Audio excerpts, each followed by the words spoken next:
In today's video, I'm going to teach you how to enable or disable network discovery in Windows 11 tutorial. Network discovery controls whether your PC can see other devices on the same network and whether those devices can see your PC.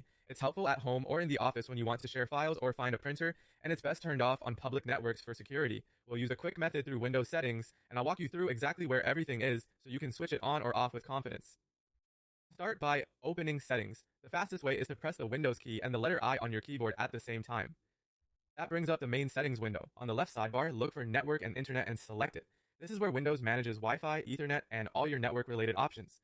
Scroll down the network and internet page until you see advanced network settings, then click it. This section groups together the more detailed network controls, so it's the right place to go for discovery and sharing preferences. Next, choose advanced sharing settings. This opens the page that controls how your PC behaves on different types of networks. You'll notice sections for private networks and public networks. Private networks are the ones you trust, like your home or work network. Public networks are places like coffee shops, airports, or hotels. Expand the section that matches the network type you're using. If you're on a trusted home network, open private networks. If you're connected somewhere public, open public networks. Inside, find the network discovery option. To enable discovery, switch it to on. Your PC will then be able to find other devices and be visible to them on that network type. To disable it, switch it to off, which hides your PC and helps protect your device on untrusted networks.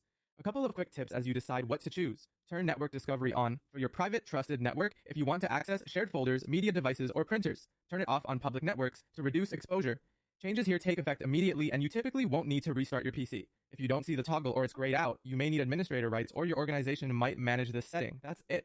You now know how to enable or disable network discovery in Windows 11 using the built-in settings, and you understand when it's smart to have it on or off. Thanks for watching, and feel free to replay any part if you want to follow along step by step.